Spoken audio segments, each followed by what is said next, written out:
Alerte coronavirus. Attention, attention, le coronavirus se transmet très facilement et fait des ravages. Pour l'éviter, le port du masque de protection est obligatoire en tout lieu.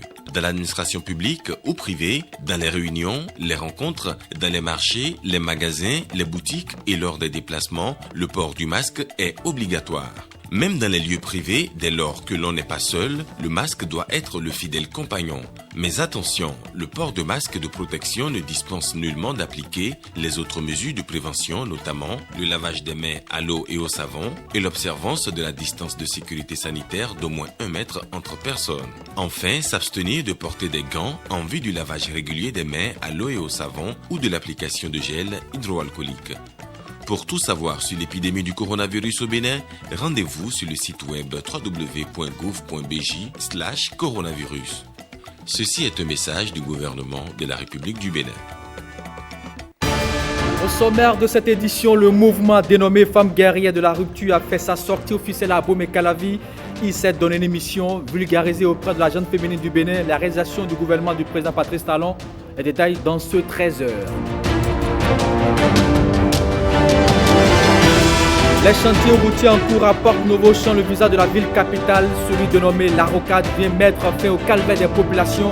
À suivre les images dans cette édition.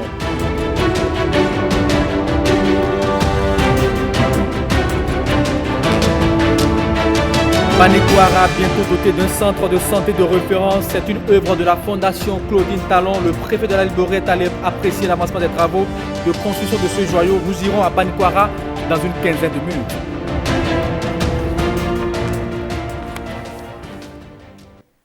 Bonjour à tous et bienvenue dans ce 13. Sortie officielle à Abomey-Calavi du mouvement Femmes guerrières de la rupture. C'est un creuset qui entend vulgariser auprès des femmes béninoises les réalisations à l'actif du gouvernement de la rupture afin de l'encourager. Léneka Bazao, Michel Egbe, pour plus de précision. Elles, ce sont les femmes guerrières de la rupture. Telles les Amazones du Dahomey, elles entendent faire montre de bravoure et de détermination pour défendre les acquis du programme d'action du gouvernement. Nous, les femmes guerrières de la rupture, soutenant l'action du président de la République, nous nous levons comme l'armée des guerrières du Dahomey pour veiller et mener le combat aux côtés de Patrice Athanase Guillaume Talon. Nous, femmes guerrières, nous lui demandons de ne s'inquiéter de quoi que ce soit, car ce que femme veut, Dieu le veut.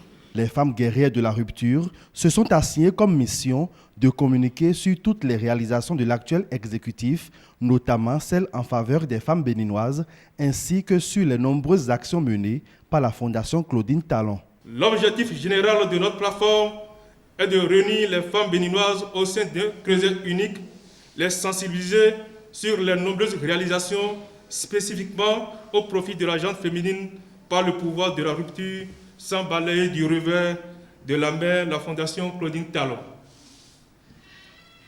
Notre objectif spécifique dès à présent est de parcourir les 24 circonscriptions électorales du Bénin et exposer aux femmes les réalisations de la rupture et de la Fondation Claudine Talon. Un accent particulier sera mis sur la construction des marchés urbains et régionaux, l'octroi des microcrédits mobiles et les actions sociales dont sont bénéficiaires les femmes béninoises. Le mouvement Les Femmes guerrières de la rupture a vu le jour grâce au mentorat de Elie Mevo. Ce que la femme veut, Dieu veut. Et c'est d'ailleurs pour cela que j'ai accepté d'être le parrain des femmes de la rupture. Parce que l'enjeu est grand. Regardez aujourd'hui toutes les réalisations faites par le chef de l'État, son Excellence, le président Patrice Talon. Les femmes aujourd'hui au Bénin doivent être fières des marchés partout, des infrastructures marchandes partout, flambant neuves. Pour le parrain des femmes guerrières de la rupture, le gouvernement du nouveau départ aura contribué plus que jamais à un meilleur positionnement des femmes béninoises dans l'arène politique. C'est au temps du président Patrice Talon que la femme a retrouvé sa place au niveau de l'Assemblée nationale. Et c'est grâce au président Patrice Talon qu'aujourd'hui, Dès que nous irons à l'Assemblée, prochainement, on aura obligatoirement 24 femmes. Ça. Et comme vous le savez très bien, les Amazones, au temps du roi Gezo, étaient les avant-gardes. Donc c'est ce rôle que je veux aujourd'hui que les femmes guerrières jouent derrière le président Patrice Talon. Plusieurs personnalités politiques épousent la vision de ce mouvement. Les femmes guerrières de la rupture disent disposer de toutes les armes pour accomplir leur mission dans les 12 départements du Bénin.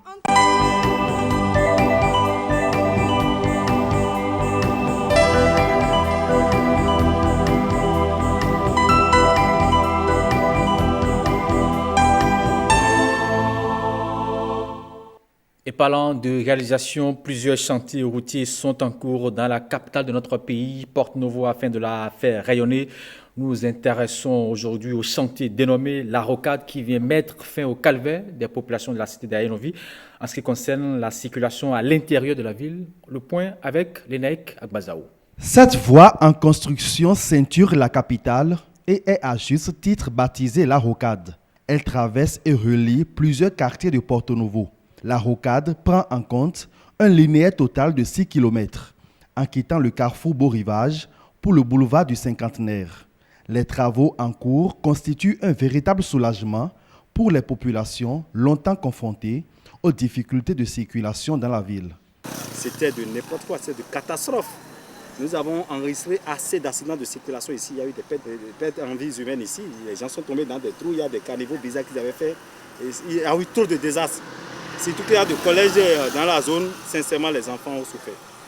Et nous allons dire seulement merci au président. Sincèrement, un grand merci à lui pour ce qu'il est en train de faire pour la ville capitale. Je ne peux même pas lui dire merci. Seul Dieu peut lui dire merci. Et ce qu'il a commencé n'a qu'à aller jusqu'au bout. Aujourd'hui, les gens ont commencé par circuler. Vous avez constaté que Porto Novo est en train de se métamorphoser. Nous étions les premiers à commencer par crier. Depuis les autres régimes de Kérékou, de Yaï, croyant qu'on pouvait avoir satisfaction, nos cris n'ont pas eu de satisfaction. Et l'arrivée de Talon, ça a donné de l'espoir à tout le monde.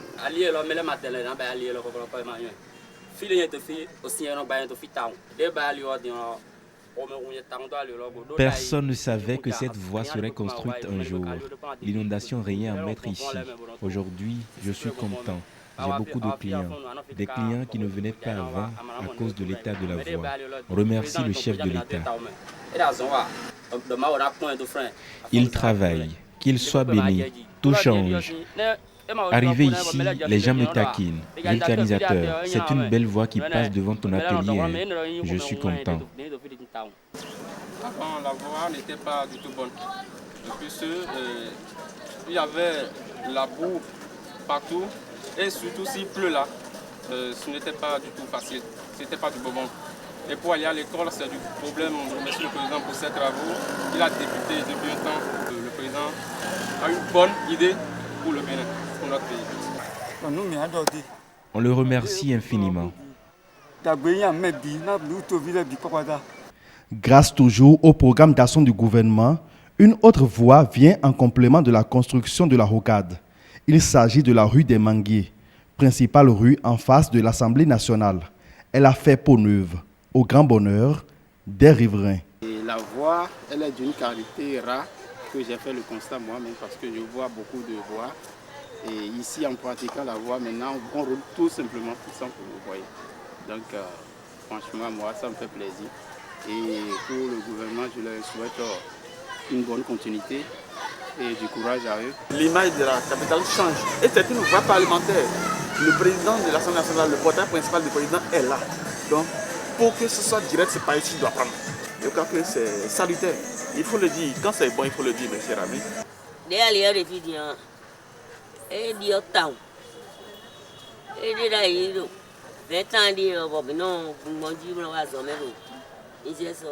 L'état de la voie a changé. Je l'emprunte il y a plus de 20 ans pour aller vendre à l'INGEPS. Nous avons souffert. La voie était tortueuse et on était victime de braquage. Aujourd'hui, ce qui a changé aussi, c'est l'éclairage public, ce qui assure la sécurité. Vraiment, félicitations au chef de l'État.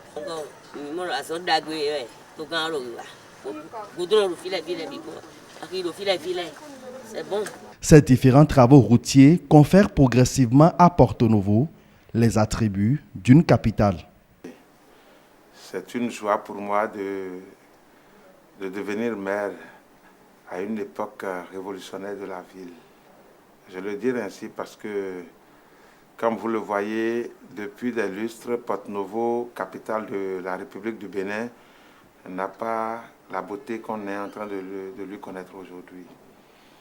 Et ceci grâce à la vision d'un homme, au pragmatisme d'un homme, à la rigueur d'un homme, le président Patrice Talon. En 4 ans, nous avons vu le miracle.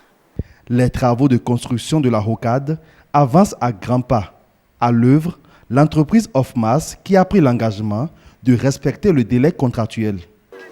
Globalement, le taux d'avancement physique, c'est la voisine les 36%. Le délai contractuel fin de travaux, c'est le 21 septembre 2021. On va mettre le paquet pour être au délai. On va respecter les délais normalement. Avec l'achèvement de ce chantier routier, plus grande sera encore la joie des habitants de la cité d'Aïnovie. Tournée statutaire des préfets de nos départements, celui du département du Koufo était à Diakotomé et à Plahoué. Christophe Ouensou-Megbedji est revenu sur quelques règles de bonne gouvernance avec les conseils communaux. On l'écoute au micro de Jean-Claude James. Une tradition annuelle, une fois encore respectée. Mais dans les deux communes, à Plahoué et Diakotomé, le préfet du Koufo sera face à des conseillers nouvellement élus. Les populations attendent beaucoup de cette mandature.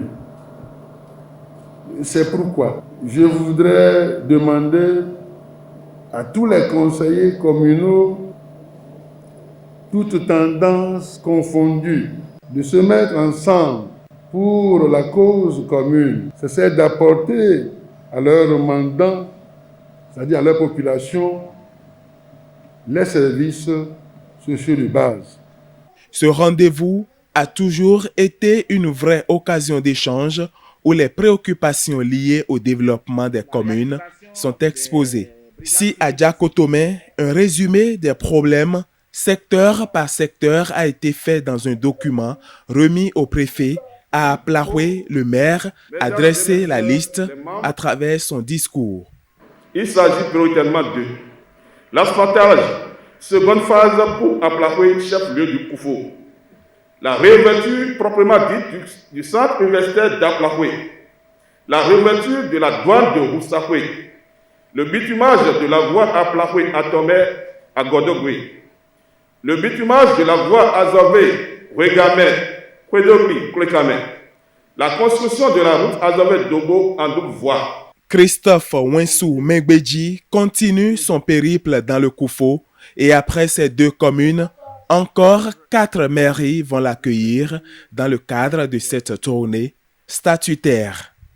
Allons à présent dans le nord du pays, plus précisément dans le département de l'Alébori à Banikwara, où un centre de santé de référence est en construction, une œuvre de la Fondation Claudine Talon au détour de sa tournée statutaire. Le préfet Mahamadou Moussa est allé apprécier l'avancement des travaux sur le site. Le point de cette visite avec notre équipe sur le terrain. À Banikwara, il pousse des terres un centre de santé de grande envergure. C'est une formation sanitaire de référence en gestation à Arbonga grâce à la Fondation Claudine Talon. Elle veut, une fois pour toutes, finir avec les péripéties que traversent les populations de cette région en matière d'accès aux soins de santé. Ça, c'est une fierté pour notre pays de vivre cela. Et quand ça vient, n'est-ce pas, d'une mère qui est à l'image de son mari, qui pense, n'est-ce pas, aux Béninois, qui pense au vécu quotidien, qui pense à l'avenir, n'est-ce pas, de notre pays, on doit s'en féliciter. L'accès aux soins de santé de qualité à moindre coût est un soulagement pour les autorités politiques et administrative. C'est vraiment un chef-d'œuvre que la première dame est en train de faire pour le bonheur des populations de la commune de Banikwara. Ce centre va desservir plus de 12 000 âmes dans cette localité. C'est un centre de référence, c'est un centre qui va permettre réellement aux populations de Banikwara d'avoir accès à des soins de santé de qualité. Les mots nous manquent pour remercier et saluer la première dame. Au nom des populations de Banikwara, nous vous disons sincèrement merci. Et entendre ce qui est prévu pour ces centres, je crois que c'est extraordinaire. Et ça va impacter forcément, n'est-ce pas, toute la population. Ça va impacter surtout les femmes. Nous allons enregistrer désormais moins, n'est-ce pas, de cas, moins de victimes. Équipé d'un plateau technique aux normes avancées, le centre va abriter 2 maternités, un dispensaire, des logements pour le personnel, la dépendance, la buanderie, la cuisine et les latrines. À ce niveau, nous sommes à 42% d'exécution et je pense que nous faisons tous les efforts pour pouvoir rester dans le délai. C'est un joyau qu'attendent impatiemment les populations de Banikwara. Il y a une autonomie en matière d'eau, d'approvisionnement en eau. Mais nous avons 2 difficultés. D'abord, le manque d'énergie électrique dans la zone de Arbonga, Kori-Gingiri. Et ensuite, l'accessibilité des voies. Je voudrais prier les autorités compétentes à nous aider pour faire une extension du réseau électrique de la SBE de Banikwara Centre à Arbonga, Kori-Gingiri. Également pour un reprofilage de la route Banikwara, Arbonga, Arbonga, Kori et Arbonga, Gingiri. Selon l'entreprise en charge des travaux, le dit centre verra complètement le jour le 31 janvier 2021. On ne quitte pas le nord, on reste à Parakou où s'est tenu la semaine dernière un atelier d'élaboration de validation des indicateurs sur les mutilations génitales féminines. La rencontre avait pour objectif d'insertion des informations et statistiques dans le système intégré de données relatives à la famille, à la femme et à l'enfant. Colombe Amadi et Abdel Fouidroussou pour plus de précisions. Trouver des données et statistiques officielles liées aux mutilations génitales féminines au Bénin est un parcours difficile. C'est pour pallier ce déficit que s'ouvre cette séance de validation. L'atelier qui s'ouvre ce jour permettra aux participants venus des services déconcentrés de l'État et des organisations de la société civile d'affiner la réflexion sur le rendu des travaux des experts, de valider les indicateurs sur les mutilations génitales féminines à intégrer désormais dans le système public de collecte et de gestion des données statistiques sur les couches vulnérables au Bénin et de définir une stratégie de collecte et de remontée des données. La production des informations relève d'une synergie d'action entre le ministère des Affaires sociales et d'autres acteurs qui interviennent dans la lutte contre cette pratique néfaste. Nous nous sommes retrouvés avec 7 indicateurs. Vous allez les apprécier. Après, vous, en tant que quelques maillons de la chaîne, surtout la partie qui représente les répressions, nous aurons besoin de vous. Vraiment, nous disons que votre venue ici est très très attendue et nous apprécions à sa juste valeur le travail qui sortira de cet atelier. L'ONG canadienne CUSO International appuie cette initiative. Il faudrait un cadre légal, un cadre officiel qui puisse, je dirais, légitimer ces données afin qu'on puisse en faire un usage au plan international. C'est-à-dire que si nous avons des données au niveau du terrain, et qui ne sont pas certifiés, validés et insérés au niveau du système national, on ne pourra donc pas les utiliser au plan international. Au Bénin, il existe une loi qui réprime les mutilations génitales féminines. La centrale syndicale des travailleurs debout a 1 an d'existence. Ses membres se sont retrouvés à l'occasion de cet anniversaire au Kodiam, ici à Cotonou, pour se prononcer sur la situation sociopolitique de notre pays, le Bénin. Ils sonnent également la mobilisation de la troupe pour les élections professionnelles du 10 décembre prochain. Voici le point avec Gilles Dansou. Ils sont debout, debout pour la défense de leurs intérêts. Cela rime avec la dénomination de leur centrale. La centrale syndicale des travailleurs debout, CSTD, créée il y a 1 an, ils entendent jouer pleinement leur partition dans le monde syndical. Après un tour d'horizon sur l'actualité sociopolitique nationale, ils promettent participer aux élections professionnelles du 10 décembre prochain. Nous nous désolons que les décrets portant modalités d'organisation des élections professionnelles en République du Bénin soit mal interprété. En conséquence, aucune centrale, aucune confédération syndicale ne peut se prévaloir des dispositions antérieures abrogées pour revendiquer un quelconque privilège de légitimité ou de légalité. La CSTD rappelle son droit non seulement à être associée à toutes les manifestations officielles, mais aussi et surtout sa détermination à prendre part à la 3e édition des élections professionnelles en cours d'organisation. Offrir un mieux-être aux travailleurs, tel est le credo de la centrale syndicale des travailleurs debout, CSTD. On parle aujourd'hui, j'allais dire maintenant, de littérature. Les affamés de Zogbo, c'est le 3e ouvrage du journaliste écrivain Abalo Kokou Medagbe. Il a procédé au lancement officiel de ce livre le samedi dernier, 7 novembre 2020 à Cotonou. FIFA Messal Matadedi, Michel Egbert, pour plus de précisions. Une jeune fille qui laisse son dos à découvert. Sur la première de couverture, c'est l'image qui frappe à l'œil. Une image qui illustre l'histoire qui se cache dans ce roman. Carmélia, à 19 ans, porte le poids de toute une famille sur ses épaules, au besoin, au prix de sa dignité. La faim s'est installée, la misère s'est installée, jusqu'à pousser une fille de 19 ans, Carmélia, qui, déjà à cet âge, a la responsabilité de prendre en charge toute sa famille. Et la misère, la faim, l'ont poussé à se mettre sur les pavés de Zogbo une nuit pour vendre ce que Dieu l'a donné de plus cher, c'est-à-dire son sexe, ne serait-ce que pour nourrir sa famille cette nuit-là.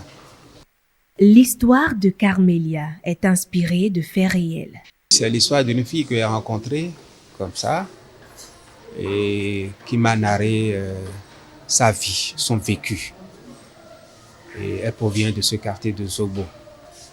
Ça m'a touché, ça m'a énormément touché et j'ai poussé ma curiosité plus loin à en savoir davantage. Et lorsqu'elle m'a ouvert les vannes de sa vie, à là, je ne vous dis pas. Elle dit, tiens, il faudrait que je porte la plume dans cette histoire et que je l'offre au monde entier. Si l'auteur a un objectif en donnant vie à ce chef-d'œuvre, c'est d'inculquer certaines valeurs. Rien n'est éternel. Les situations changent, c'est-à-dire en un quart de tour. Le pauvre d'aujourd'hui peut se retrouver riche, comme le riche peut se retrouver pauvre. L'autre leçon, c'est que dans nos sociétés, dans nos quartiers, nous devons quand même avoir un regard autour de nous. Ouais, c'est bien qu'on soit riche, qu'on roule carrosse. Mais à côté, on doit avoir un regard à côté. Les affamés de Zogbo n'est pas le premier ouvrage de Abalo Kokou Medagbe. Les envoûtés du Golfe et Dieu n'est pas là-bas, publiés respectivement en 2011 et 2015, sont du même auteur. On reste dans cette même veine pour vous dire que la Journée internationale de l'écrivain africain a été instituée depuis 1992. Elle vise à promouvoir aussi bien les écrivains et auteurs africains que l'écriture et les œuvres africaines. Dans le reportage à suivre, Patrick Djossou revient sur la part belle accordée à la plume féminine, donc à l'écriture et à l'écrivaine africaine en général, béninoise en particulier. Suivons le commentaire Patrick Djossou. Quand je pense à mon passé et tout ce que 28e journée internationale des écrivains africains. Que retenir de l'écriture en général et que dire de l'écriture africaine en particulier, béninoise spécifiquement? Verba volente, scribé manette. Les paroles s'envolent et volent. Les écrits se maintiennent et restent. Il n'est donc pas vain d'écrire pour graver de manière durable ce qui est dit. Alors, un écrivain n'écrit donc pas en vain. Et si écriture, lecture et littérature sont des termes féminins, parler avec les écrivaines ne serait que justice, justesse et juste cause. il y en a qui ont dit je ne peux pas, il y en a qui ont douté de moi, mais tout ça parce que je n'avais rien. Sans aller vers celles qui sont connues et reconnues depuis des lustres, allons vers celles qui sont de plus en plus reconnues et de moins en moins méconnues, car elles sont d'abord journalistes. Primo Carmen Fifame Toudonou, elle s'appelle. Elle a commencé à publier en poésie avant d'aller vers le roman, tout en passant par l'essai. C'est vrai que nous sommes essentiellement à une tradition de l'oralité, mais grâce à l'écriture quand même, les écrivains peuvent poser des questions, ils peuvent fixer l'histoire, fixer même l'actualité. Vous n'êtes pas sans savoir par exemple qu'il y a beaucoup d'écrivains africains qui ont écrit à propos de la crise sanitaire qui est en cours aujourd'hui. Donc c'est très important d'avoir des écrivains dans la cité et notamment en Afrique. Au-delà du fait que cette journée permet de se rappeler des écrivains, de les célébrer en quelque sorte, cette journée peut permettre également de poser les questions, de poser la problématique des difficultés que rencontrent les écrivains dans la société. Secondo, Judith Bernice Nongwede Adivignon, alias Judven Sita. Elle est aussi poétesse et romancière. C'est déjà bien d'avoir une journée, c'est déjà bien de penser à l'écriture, à la littérature africaine. Si on pouvait aller jusqu'à la promotion, par exemple, de l'écrivaine, c'est-à-dire les auteurs femmes, ce serait l'idéal. Tertio, Isabelle Ochoumaré, journaliste aussi. Essayiste elle aussi. Moi, en tant que journaliste, écrivaine sensible aux gens, je mettrai un accent sur les femmes écrivaines. Ça doit être une occasion de valoriser davantage les œuvres des femmes qui sont auteurs. Comment se porte la littérature féminine en général, celle africaine en particulier et celle béninoise au singulier? Nous sommes une société où, en général, dans les familles, il y a toujours eu cette tendance à privilégier les garçons, notamment dans la scolarisation, puisque c'est une société de patriarcat. Donc l'on estime que le garçon joue un rôle plus important que la fille. Et c'est cela qui fait que lorsque vous faites des statistiques par rapport au nombre d'écrivains et d'écrivaines, évidemment, il y a moins de femmes qui écrivent que d'hommes qui écrivent en Afrique. Ce constat fait, je pense que nous sommes égaux devant la feuille blanche.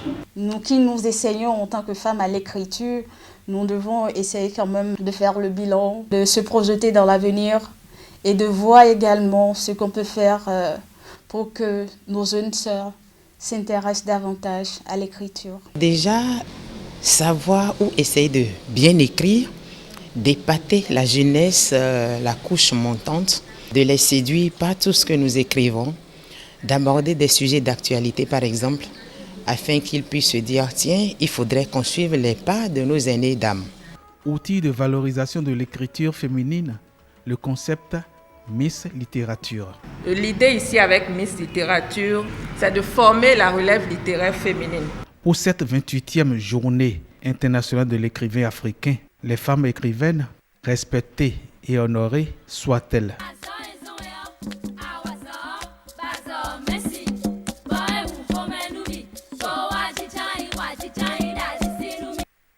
On parle toujours écriture, mais cette fois-ci religieuse. Le pasteur Eli Gandonou vient lui aussi de publier un nouvel ouvrage. Il est intitulé « La stratégie de Dieu pour un réveil ». Le lancement du livre a eu lieu le dimanche dernier à Cotonou. Voici le point avec Stanislas Limpmont et Bénédicte Poisson.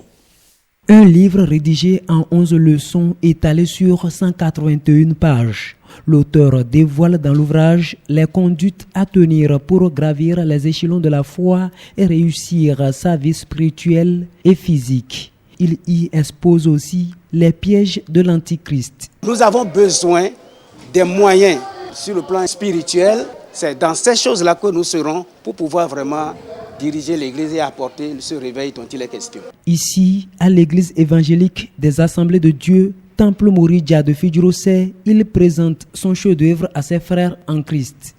Il lui a fallu plus de 5 ans pour transcrire les enseignements à lui révélés par le Saint-Esprit. Même dans la circulation où je suis en train de partir, je reçois les messages comme ça. Et dès que c'est possible de m'arrêter, je m'arrête, j'écris. Selon le présentateur de l'ouvrage, Dieu a utilisé un homme oint afin de faire comprendre aux lecteurs les stratégies à mettre en œuvre pour vivre en adéquation avec la volonté du Père Céleste. Le livre traite des grands problèmes qui minent l'Église de Dieu aujourd'hui. C'est un livre à une grande portée à la fois spirituelle et intellectuelle. Quand nous faisons l'état de l'Église actuellement, c'est que nous avons besoin d'un réveil et d'un grand réveil comme dans l'Ancien Testament. Nous avons besoin d'un grand réveil comme l'État d'Israël au moment où Jésus arrivait dans ce monde. La stratégie de Dieu pour un réveil est le deuxième ouvrage du pasteur Eli Gandonou. Le premier a pour titre « La rébellion, un facteur d'instabilité humaine ». Voilà qui vient boucler cette édition de la mi-journée retrouvée à 20h pour les titres du soir, Koudou Saboulay à 23h30, Estelle Pazou. Ce sera tout. Bonsoir chez vous et à demain à 13h pour notre rendez-vous.